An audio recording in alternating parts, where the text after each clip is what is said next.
Salut peuple de Dieu, j'espère que vous allez bien, moi c'est le frère Olivier. Alors, je vais bien par la grâce de Dieu, je vais bien aussi, merci. Alors, qu'est-ce qui m'amène vers vous aujourd'hui? Ce qui m'amène vers vous, c'est que j'ai remarqué que certains chrétiens pensent qu'avec les débats, ils gagneront des âmes au Seigneur. Ce qui est faux en fait. Vous savez, les débats ne construisent rien du tout. L'apôtre Paul nous dit de nous abstenir de tout discours vain, de tout discours profane. Alors, je pense que les discours qui ne construisent rien du tout, voilà, ce sont des discours, des débats aussi, ça ne construit rien du tout, ça ne pousse pas les gens à croire au Seigneur.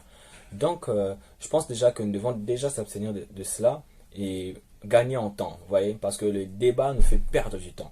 Donc, il faut déjà savoir que le diable ne maîtrise pas la parole de Dieu, il ne maîtrise pas la Bible, mais il la connaît quand même. Vous savez, s'il maîtrisait la Bible, s'il avait la révélation de la Bible, de la parole de Dieu, il n'allait pas pousser le cœur des hommes à crucifier Christ, à tuer les seigneurs. Donc c'est ça en fait, s'il connaissait bien la parole de Dieu, je pense qu'il n'allait pas pousser, s'il maîtrisait bien la parole de Dieu, je pense qu'il n'allait pas pousser les hommes à crucifier le Seigneur.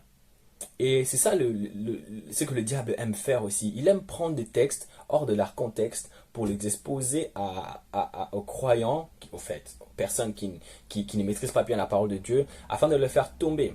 Prenons un exemple. Le pharisien avec la femme adultère. Le pharisien attrape une femme qui commet l'adultère, l'amène vers le Seigneur Jésus, et puis il demande, la loi de Moïse nous permet de tuer, de lapider la femme adultère. Toi, qu'est-ce que tu en penses? Toi, qu'est-ce que tu dis? Parce qu'en fait, ils voulaient tendre un piège. Mais, vous savez, déjà, ils prennent la parole, la loi de Moïse, mais ils ne la disent pas dans son entièreté. La loi de Moïse disait que il faut que l'homme et la femme qui ont commis l'adultère puissent être lapidés, les deux. Mais ils amènent que la femme. Bon, Jésus a quand même répondu, il a dit, bah, celui qui n'a jamais péché, lance même la première pierre. Et tous, remplis de culpabilité de leur péché, n'ont pas eu le courage de lapider la femme adultère. Pour dire aussi que tout péché, voilà, il n'y a pas de petits péchés, il n'y a pas de grands péchés. Et ils pensaient que l'adultère était, ah, c'est grand. Mais eux-mêmes, ils avaient péché. Eux-mêmes, ils avaient cette conviction que, voilà, ils avaient mal agi aussi à un moment donné dans leur vie. Et ils n'ont pas eu ce courage-là. Donc, il faut savoir aussi, je vais juste recadrer. Il faut savoir que on ne lapide plus les femmes, on ne lapide plus les hommes qui commettent l'adultère. Mais il faut savoir que l'adultère reste quand même un péché. L'adultère reste quand même un péché et ça, Dieu ne change pas là-dessus. Le péché reste péché, il haït le péché, mais il aime le pécheur. C'est ça bien avec lui, c'est ce qui est bien avec le Seigneur. Donc, le diable n'a pas ôté la vie au Seigneur Jésus. Mais c'est Jésus qui a donné sa vie pour nous sauver.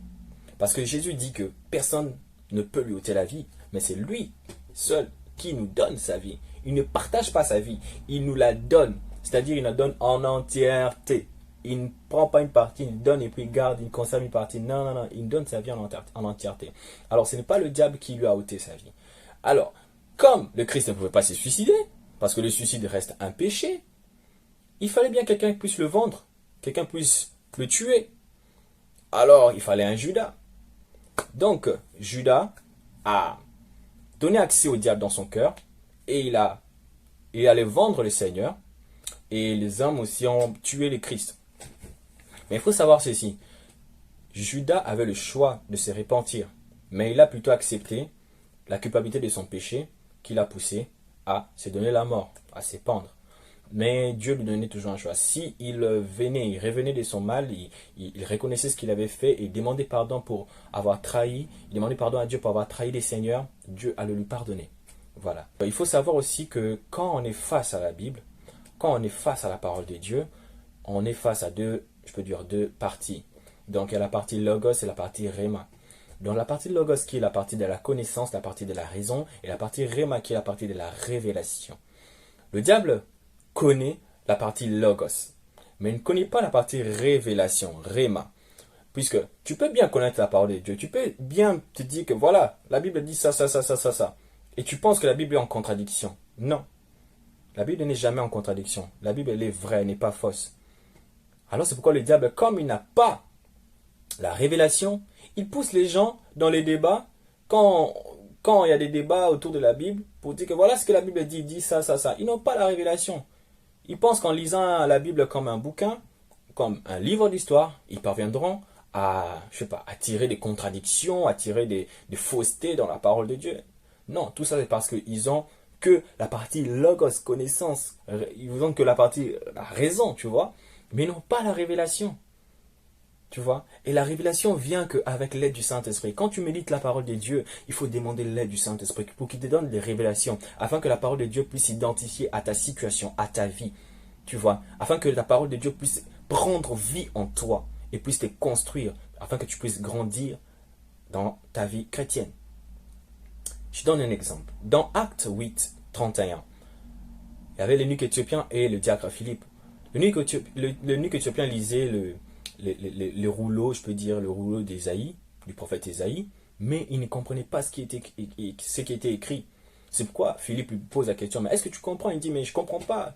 Comment je vais comprendre si personne ne m'explique?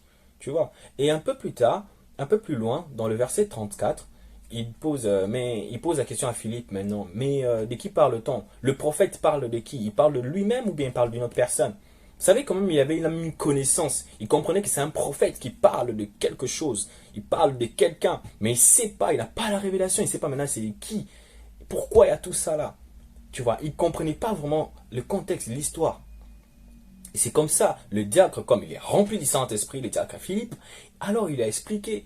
Quand lui il est rempli du Saint-Esprit, il a apporté la révélation de la parole de Dieu. Ce que Dieu veut accomplir. Dieu veut sauver l'humanité. Tu vois. Donc c'est ça en fait. Arrêtons, juste pour nous dire, arrêtons de faire des débats. J'étais tombé aussi dans ces choses-là, des débats et tout, et ça ne construit rien du tout, ça ne construit rien du tout. Nous n'avons que le rôle de présenter les Christ au monde et prier pour ces âmes, prier pour toutes ces sémences qui ont été déposées dans le cœur, afin que Dieu puisse briser les incrédulités, afin que le Saint-Esprit puisse convaincre le monde de jugement, de justice et de péché. Tu vois? Donc ce n'est pas à nous de convaincre, mais c'est à nous de présenter le Seigneur. Donc tout ça pour te dire, arrête les débats, tu perds ton temps. Tu perds ton temps. Pendant que tu fais un débat, il y a une personne qui attend une révélation. Que Dieu te bénisse abondamment.